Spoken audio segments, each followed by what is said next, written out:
कभी कोई प्रेत आत्मा मंत्र लिए हुए और नाम जापक कंठी बांधे वाले को स्पर्श नहीं कर सकती।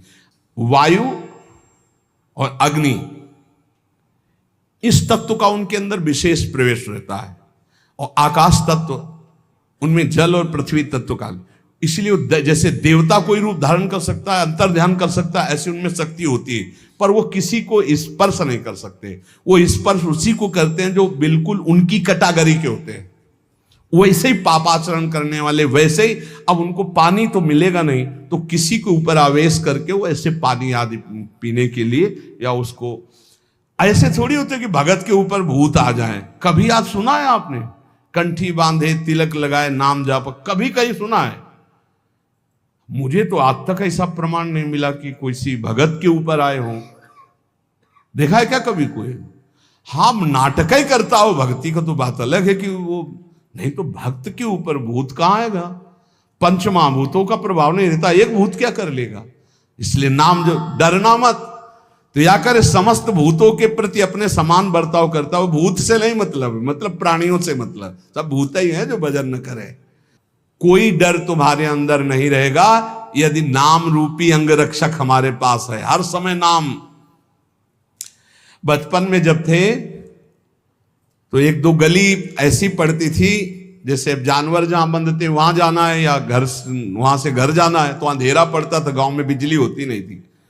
तो जैसे माता जी से कहते थे बहुत डर लगता है, तो कहती बच्चा जय हनुमान जय हनुमान जय हनुमान कहा करो, डर नहीं लगेगा। तो उस समय बचपन में संस्कार डाले गए थे कि जब गली में पहुंचते अंधेरे में कोई भूत वूत ना हो, तो वह आंख बिल्कुल सीधी करके जय हनुमान जय हनुमान जय हनुमान जय हनुमान दौड़ के गली अंधेरे की निकल जाते थे। वही संस्कार गंगा किनारे भी काम किए कि जीव सब जहां भय लगता तो वहां जोर से भगवान नाम जब कीर्तन शुरू हो जाता। कभी ऐसा नहीं कि कभी दिखे नहीं, ऐसा नहीं, दिखे हैं, पर कभी भय का माहौल नहीं आया। भगवान नाम बहुत बड़ा अंगरक्षक है। नाम पहारू दिवस निश, ये बात ध्यान रख। हर समय नाम जप करो, कोई भय नहीं। और भय है, अगर नाम जप नहीं किए तो भय ही भय है, और नाम जप चल रहा तो कोई भय नहीं। ये पक्का समझना, कभी कोई प्रेत आत्मा किसी भी भजन करने वाले का स्पर्श नहीं कर सकती, इतनी बड़ी ताकत नहीं। तो आपके गले में कंठी बंधी है, इसलिए कहते तुलसी जी की कंठी रखो। नाम जप चल रहा है, कभी कोई ब्रह्म राक्षस भूत प्रेत पिशाच अग्नि बैताल काल मारी मर कोई भी नहीं स्पर्श कर सकता। जिते विनायक शुभ अशुभ, विघ्न करे नहीं कोई। एक बार थोड़ा डरे थे, कमंडल उठा करके शौच जा रहे थे। अब शौच जाने का यही समय होता, 2-3, ये तो शौचालय तो कुछ वर्षों से बने नहीं थे ही नहीं, गांव के बाहर ऐसे जंगलों में ही जाया जाता था। तो एक देखा तो नौबधू खड़ी थी ऐसे, कमंडल लिए हम अपना जा रहे थे, तो और नई अवस्था थी। तो विचार है कि जहां पुरुष, वो उधर माताओं के अलग वो क्षेत्र होते थे, उधर पुरुष नहीं जाते थे। जिस क्षेत्र में माताएं नित्य क्रिया करने जाती थी और जिस क्षेत्र में पुरुष जाते थे माता, तो हमने कहा नौवधू है शायद, इसे पता नहीं यहां बैठना चाहती, तो रफ्तार बढ़ाई।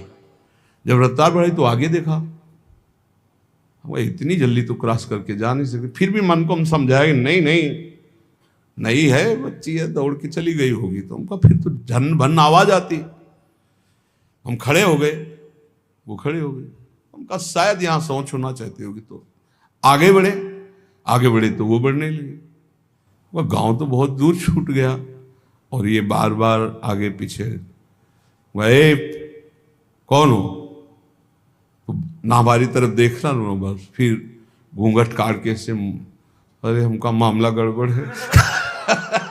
कमंडल का पानी ढरकाया, समीर अपना नाम जप करते हुए, वहां कुछ नहीं था, लौट के देखा कुछ नहीं, थोड़ी देर में लौट के कुछ नहीं। देखो नाम चल रहा है तो ये अनुभव करो, कोई डर नहीं तुम्हें छुएगा। इसलिए हर